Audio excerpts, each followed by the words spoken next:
Welcome back, guys, to another video on the Ben Glander football channel. And today we're going to be talking about Jim White of Sky Sports and TalkSport. But before we get into it, make sure you hit the subscribe button as we are approaching the new Premier League season opener on Saturday evening against Newcastle United. Make sure you hit the subscribe button for more West Ham videos. Now, I wasn't going to make this video.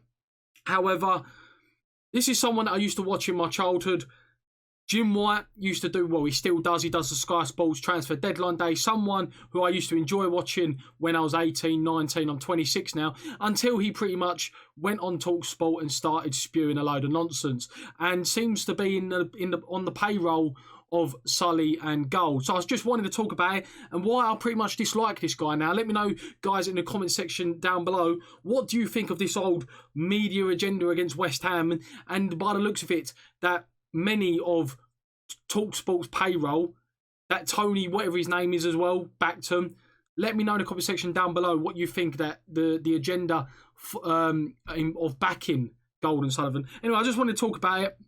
So, it all started really, well, I say it all started. Let's just go to here.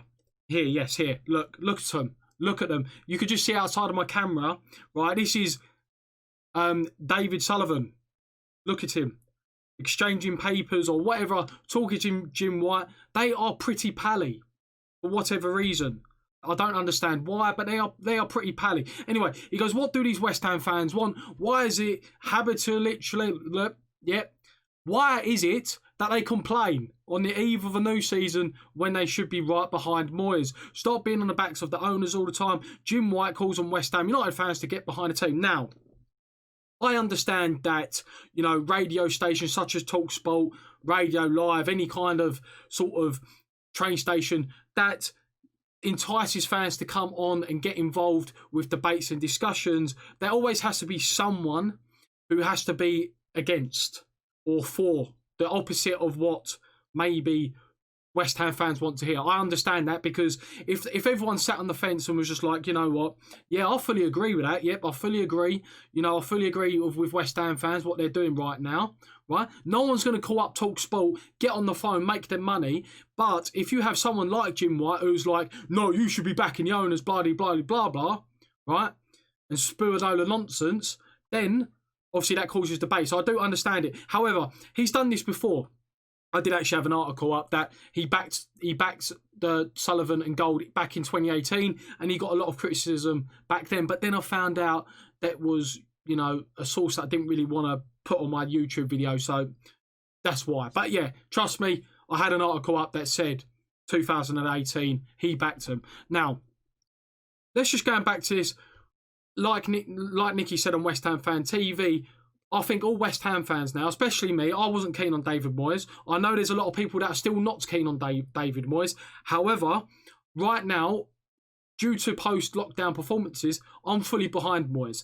And I'm in the camp that if I was David Moyes, I would resign, because of the fact that he's going to get thrown under the bus because of our first 7 or 8 fixtures. If we do not have a good start, which, you know, more than likely we are not, if we have a terrible start and lose all 7 games, which is very likely because of the fixtures we have, he will be thrown under the bus, no money spent. He then has an argument, you know, well, you only signed me Bowen and Soucek last season. All the teams around us have all spent money or improving. Ollie Watkins has just signed for 33 million. 33 million for a championship striker.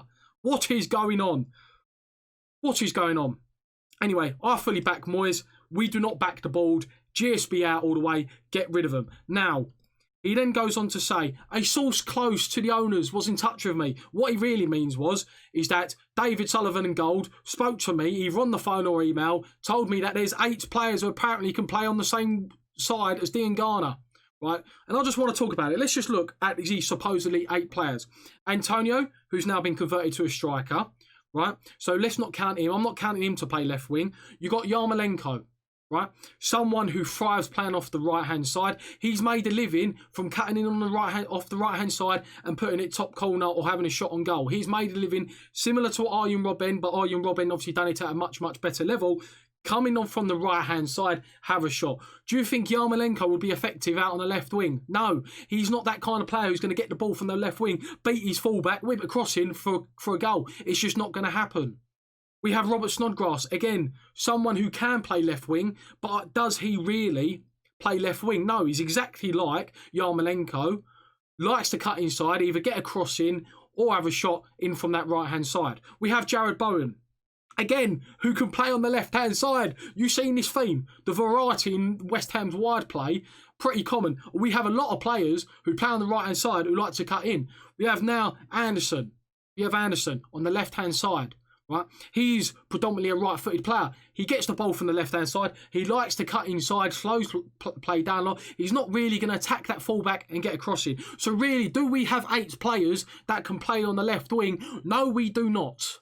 Whoever told you that, which in my opinion is close source here, a close source to the owners, is them themselves. We do not have 8 players who can play on the left wing. I'm sorry. No, it's just not the case. We have players that can play there but would play pretty poor there, because they're just not that kind of player. Diangana was suited perfectly to playing on that left-hand side, because he was someone, yes, who could cut inside, but he was willing to attack that fullback on the outside, get a cross in, as it showed against Ipswich as well. You saw. Look at the Ipswich goal, the first goal for Haller.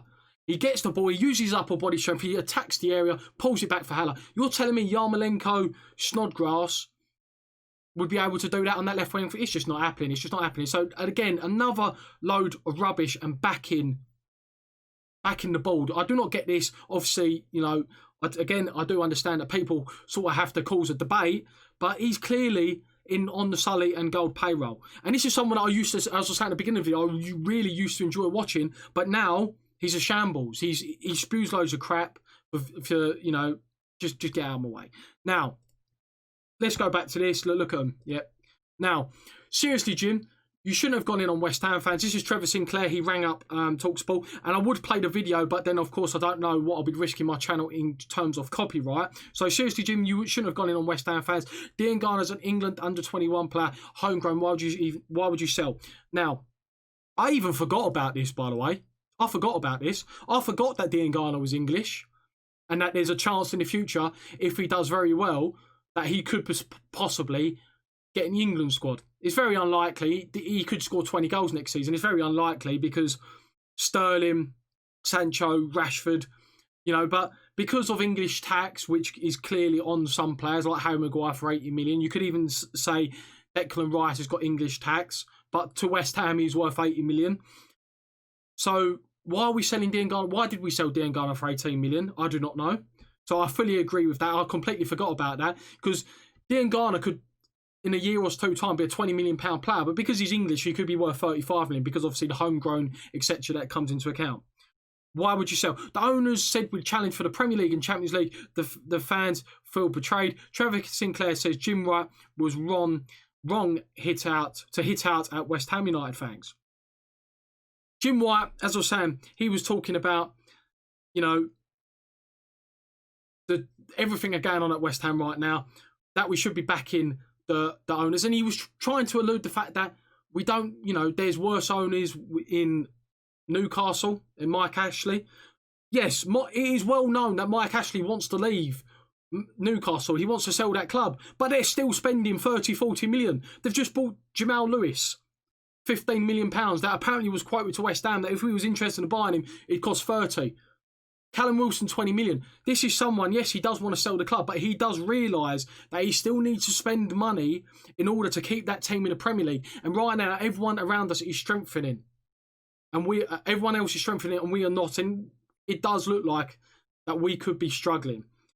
And it's such a shame that it's gone this way, because I really did like Jim White, mainly when I was younger, because of transfer deadline day. Sure, a lot of you would have, you know, sat in front of your TV all day, Jim White all day, talking about the latest transfer news. But since he's gone to TalkSport, yeah, I just don't get it. Let me know, guys. Let me know, guys, in the comment section down below what you think of Jim White. For me, he's clearly on the Sully and Gold payroll. He's backed them before. This isn't the first time, and this probably won't be the only time that Sullivan and Gold will be backed by Jim White and some other media people in TalkSport.